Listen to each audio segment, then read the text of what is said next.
الحمد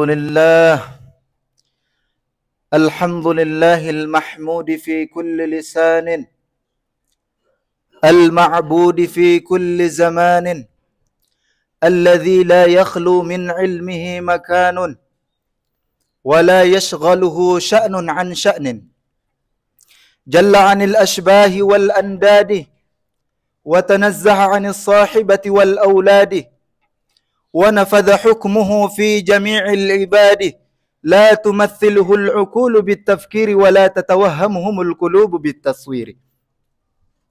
ليس كمثله شيء وهو السميع البصير، له الأسماء الحسنى والصفات العلى، الرحمن على العرش استوى، له ما في السماوات وما في الأرض وما بينهما وما تحت الثرى، وإن تجهر بالقول فإنه يعلم السر وأخفى.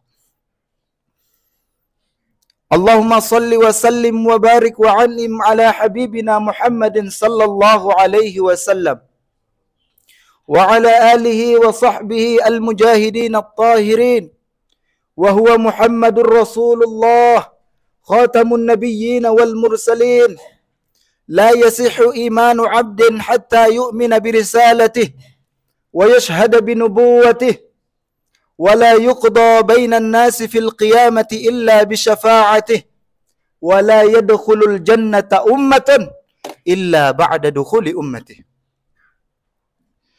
وقال تعالى في كتابه العظيم بعد أعوذ بالله من الشيطان الرجيم: يا أيها الذين آمنوا اتقوا الله ولتنظر نفس ما قدمت لغد واتقوا الله إن الله خبير بما تعملون. أما بعد.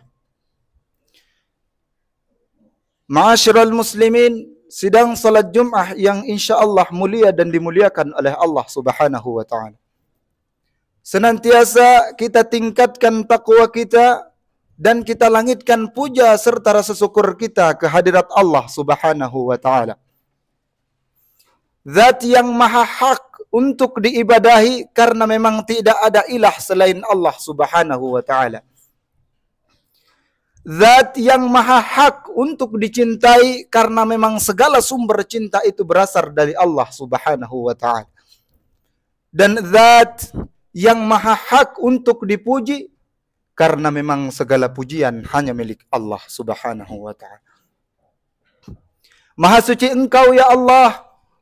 Lau anna awwalakum wa akhirakum wa insakum wa jinnakum kanu ala atqa qalbi rajulin wahidin minkum. Kata Allah dalam hadis qudsi. Duhai sekiranya manusia yang awal diciptakan sampai akhir zaman, yaitu zaman hari kiamat nanti, lalu manusia dan dikumpulkan dan jin kemudian semua berada dalam kondisi ketakwaan kepada Allah Subhanahu wa taala. Semuanya beribadah, bersimpuh, tunduk, patuh di hadapan Allah Subhanahu wa taala. Kata Allah, "Ma zada dzalika fi mulki syai'a." Sedikit pun ketakwaan kalian itu, sedikit pun ibadah kalian yang rajin itu, ibadah kalian yang taat itu sedikit pun tidak akan menambah kebesaranku, kata Allah. Karena Allah telah besar dengan kemahabesarannya sendiri. Begitupun sebaliknya, lau anna awwalakum wa akhirakum wa insakum wa jinnakum qamu fi sa'idin wahidin, kata Allah. Duhai sekiranya dari awal manusia itu diciptakan hingga manusia yang terakhir, begitupun jin dikumpulkan dalam satu tempat. Fasa'aluni, kata Allah, lalu seluruh orang umat manusia itu meminta kepadaku, kata Allah. Fa'ataitu kulla wahidin mas'alatah, lalu aku kabulkan seluruh permintaan manusia itu, sepenuh manusia itu, seluruh jin dan manusia itu aku kabulkan seluruh permintaannya. Kata Allah, ma naqasa dzalika mimma 'indi. Sedikit pun, kata Allah, tidak akan mengurangi apa yang ada di sisiku, sedikit pun tidak akan mengurangi kekayaanku, karena memang Allah telah kaya dan agung dengan kemahaagungannya sendiri. Kalaulah kita menyelami samudra lautan kalam Allah ini dalam hadis qudsinya, maka kita akan sampai pada sebuah hakikat bahwasanya bukanlah Allah yang butuh kita untuk beribadah, tetapi kitalah yang butuh ibadah. agar bisa sampai dan dekat kepada Allah Subhanahu wa taala. Ma'asyiral muslimin, sidang salat Jumat yang insyaallah mulia dan dimuliakan oleh Allah Subhanahu wa taala. Setiap seorang muslim yang mulai menata kehidupannya dengan berlandaskan keimanan kepada Allah, siapapun orangnya, lalu kemudian ia menata kehidupan keluarganya, menata kehidupan dirinya berlandaskan, berfondasikan iman dan keyakinan kepada Allah Subhanahu wa taala, berpotensi akan diuji oleh Allah Subhanahu wa taala. Entah ujian itu untuk semakin memperkuat jiwa dan raga seorang muslim itu, entah juga ujian itu sebagai ajang pembuktian dari Allah Subhanahu wa taala. Akankah kita mampu melewati ujian itu sesuai dengan apa yang Allah isyaratkan dan Rasulnya? Sebagaimana apa yang telah Allah paparkan dalam surah Al-Ankabut ayat yang kedua. Ahasiban nasu ayyutraku ayyakulu amanna wa hum la yuftanun. Akankah orang-orang yang mengatakan dirinya itu beriman, lalu mereka mengira akan kami biarkan begitu saja tanpa ujian? Tidak, kata Allah. Walaqad fatanna alladhina min qablihim fala ya'lamanna Allahu alladhina sadaqu wa la ya'lamanna al-kadhibin. Sungguh, kata Allah, telah aku uji orang-orang sebelum mereka. Maka dengan Allah menguji itu, Allah tahu siapa yang benar keyakinannya, siapa yang sungguh-sungguh keimanannya kepada Allah, dan siapa yang keimanannya hanya sebatas di bibir saja, keimanannya tidak sampai masuk lanjut ke tenggorokannya. Namun yang menjadi persoalan para jemaah sekalian, bukan dari sekedar bobot ujian yang diturunkan Allah kepada itu, bukan itu persoalannya, karena itu memang sesuatu yang pasti akan Allah turunkan kepada kita.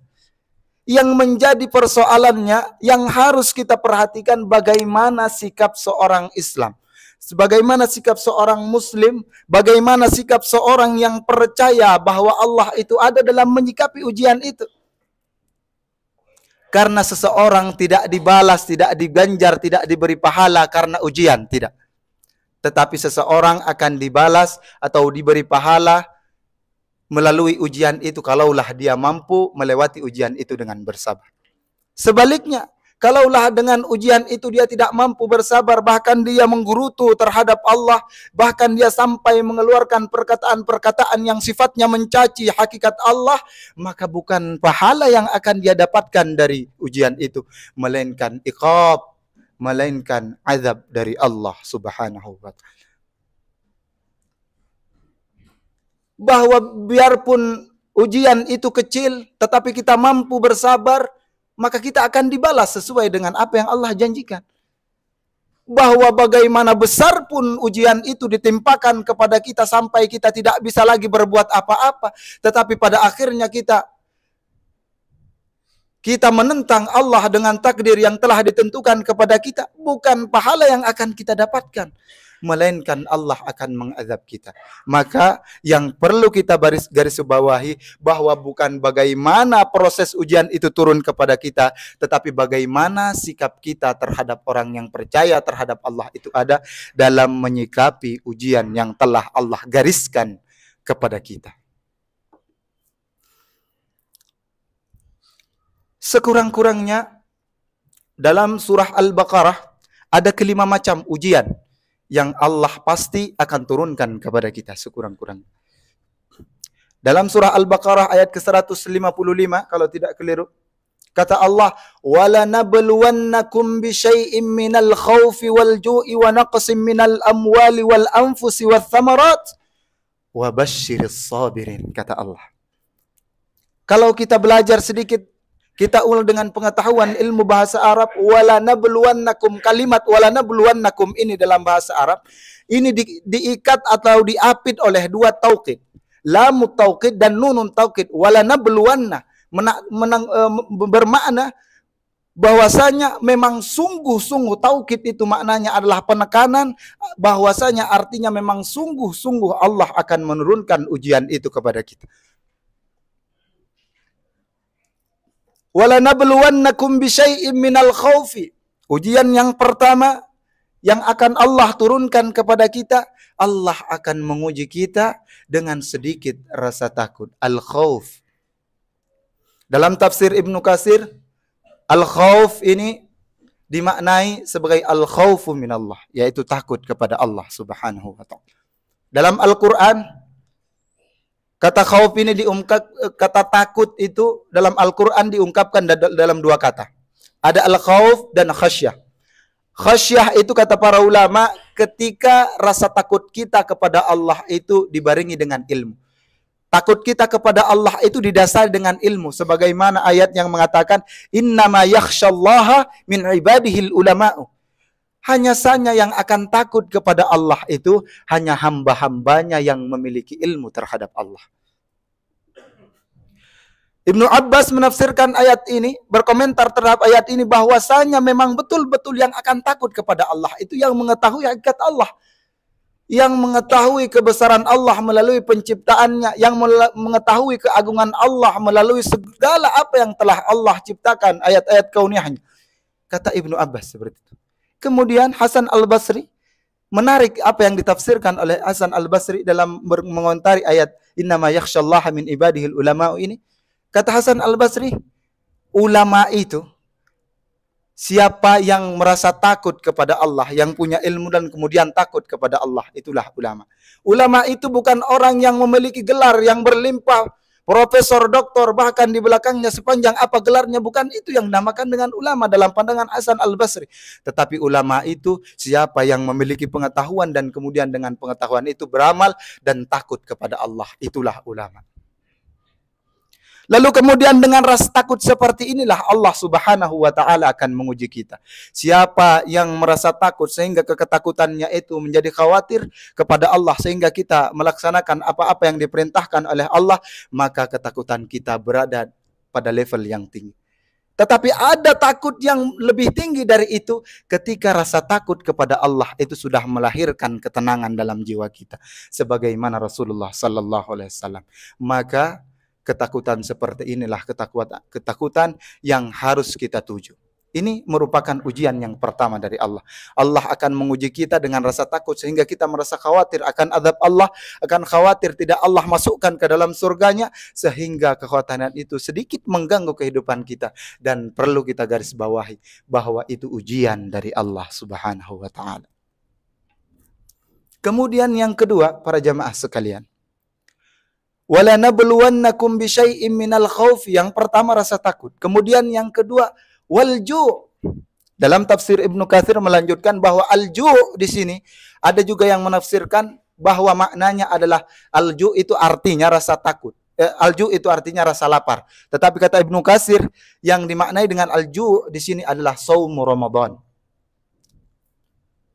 Bahwasanya tidaklah kalaulah kita memperhatikan seluruh syariat-syariat yang ditentukan untuk seorang muslim itu, entah itu salat qiyamul lail, kemudian salat berjamaah 5 waktu di masjid yang dianjurkan, kemudian puasa Ramadan yang telah diwajibkan kepada itu, merupakan ujian dari Allah Subhanahu wa ta'ala.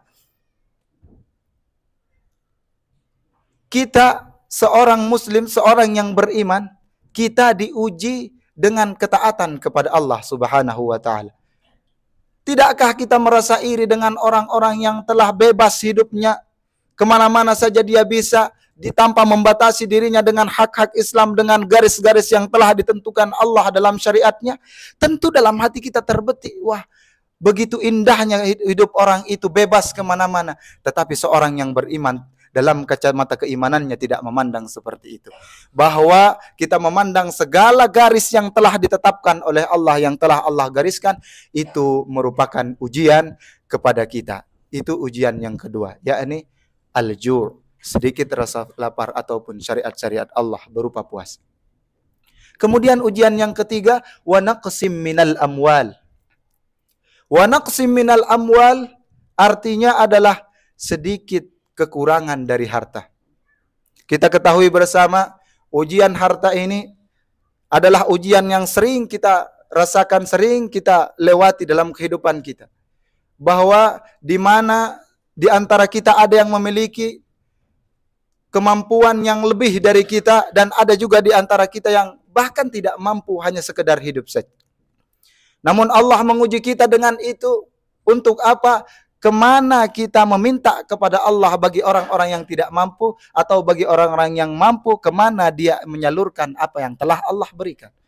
Maka bukan hanya ketidakmampuan saja sebagai ujian dari Allah, tetapi kemampuan harta kita itu pun sebagai ujian dari Allah Subhanahu wa ta'ala.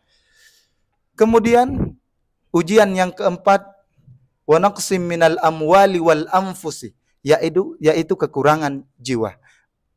Kata Ibnu Katsir dalam tafsirnya, bahwa meninggalnya saudara-saudara kita, kerabat kita, teman-teman kita, atau teman-teman sekantoran kita misalnya, atau sahabat-sahabat yang dulu pernah kita bersama, mereka meninggal dunia, lalu kita ikut mengafaninya, lalu kita ikut menyolatkannya, itu adalah ujian bagi kita. Bahwa bukankah kita senantiasa teringat ketika ada orang yang meninggal di hadapan kita, kita teringat dengan ayat kullu nafsin dha'iqatul maut. Seolah-olah kita merasa bahwa ayat kullu nafsin dha'iqatul maut ini untuk orang yang meninggal. Padahal sifat at-tanzir dalam Al-Quran itu, kullu nafsin dha'iqatul maut, itu bukan peringatan untuk orang yang meninggal. Karena orang meninggal itu sudah mencapai kesimpulan dari ayat ini. Kullu nafsin dha'iqatul maut itu peringatan untuk orang yang membaca, untuk orang yang masih hidup, bukan orang yang meninggal. Itu ujian yang keempat adalah wa naqsim minal amwali wal anfusi. Meninggalnya saudara-saudara kita, kata Ibnu Katsir, kerabat-kerabat kita, itu adalah ujian bagi kita. Mereka adalah dulu orang-orang yang pernah berencana seperti kita saat sekarang berencana. Tetapi dia tidak menyangka bahwa al-maut akan memutus rencananya. Kemudian ujian yang terakhir, wa naqsim minal amwali wal anfusi wath thamarat. Wath thamarat di sini artinya kurangnya dari buah-buahan. Kalau di antara kita ada yang memiliki perkebunan, bahwa akan kita sadari bahwa terkadang perkebunan kita itu meningkat penghasilannya, bahkan terkadang turun.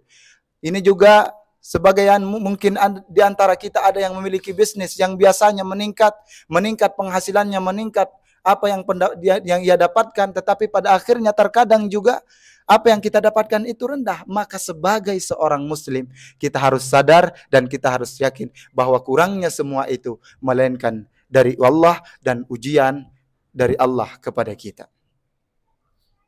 Namun bagaimana sikap kita sebagai seorang muslim, sebagai seorang yang percaya bahwa Allah itu ada, ketika kelima macam ujian ini mendesak pori-pori kehidupan kita? Maha suci Allah Subhanahu wa ta'ala, para jamaah sekalian, bahwa dalam ayat yang satu itu, pada nafsul ayat itu, ayat yang satu itu, Allah menurunkan gambaran ujian dan Allah menurunkan solusinya.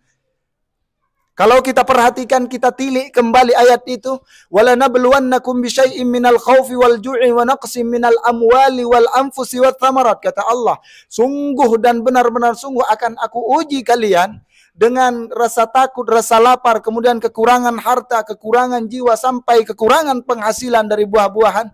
Kata Allah dalam akhir ayat itu indah. Wa basyiris sabirin.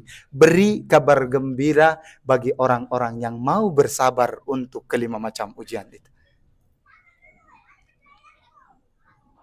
Jadi langkah yang pertama yang harus dipikirkan, reaksi pertama yang harus kita luncurkan ketika ujian itu mulai mendesak kehidupan kita, mendesak sendi-sendi kehidupan, bukanlah kita mencari solusi. Tetapi yang pertama yang harus kita tanamkan adalah bersabar kepada Allah Subhanahu wa ta'ala. Itu orang yang beriman. Itu orang yang percaya kepada Allah, itu seperti itu. Kesabaran ini telah banyak dicontohkan oleh Nabi kita Muhammad sallallahu alaihi wasallam. Tidakkah kita ketahui, tidakkah kita pernah mendengar ketika Rasulullah sallallahu alaihi wasallam berdakwah ke Taif, lalu Rasulullah dilempari sampai darahnya mengucur di betisnya. Lalu kemudian Rasulullah terduduk sejenak, lalu sampai malaikat itu datang kepada Rasulullah sallallahu alaihi wasallam dan berkata, "Wahai Muhammad, sungguh Allah telah mendengar apa perkataan kaummu kepadamu, dan aku diutus oleh Allah untuk diperintahkan agar kamu melakukan apa yang engkau mau. Kalaulah engkau mau, akan aku timpakan dua gunung ini kepada kaum Taif pada saat itu. Tetapi apa kata Rasulullah sallallahu alaihi wasallam dalam kondisi yang sangat lemah seperti itu? Dalam kondisi yang sangat tidak mampu pada saat itu. Kata Rasulullah, bahkan aku berharap Allah mengeluarkan dari keturunan-keturunannya mayya'budullaha wahdahu la yusyriku bihi syai'a. Orang-orang atau keturunan-keturunan yang menyembahnya tanpa menyekutukannya sedikit. Ini Rasulullah sallallahu alaihi wasallam. Nabi yang sekurang-kurangnya kita peringati dalam setiap tahunnya mungkin. Nabi yang senantiasa kita bersolawat, yang kita akui sebagai suri tauladan kita. Lihat Rasulullah sallallahu alaihi wasallam, bagaimana Rasulullah memberikan edukasi tentang kesabaran itu kepada kita. Rasulullah sallallahu alaihi wasallam memberikan gambaran bagaimana seharusnya orang beriman itu ketika ditimpakan ujian. Jadi kita harus bersabar kepada Allah Subhanahu wa taala, maka insya Allah dengan sabar itu kita akan diberi ganjaran dan pahala yang besar oleh Allah Subhanahu wa taala. Barakallahu li wa lakum fil Qur'anil azim wa nafa'ni bima fihi ayati wa dzikril hakim.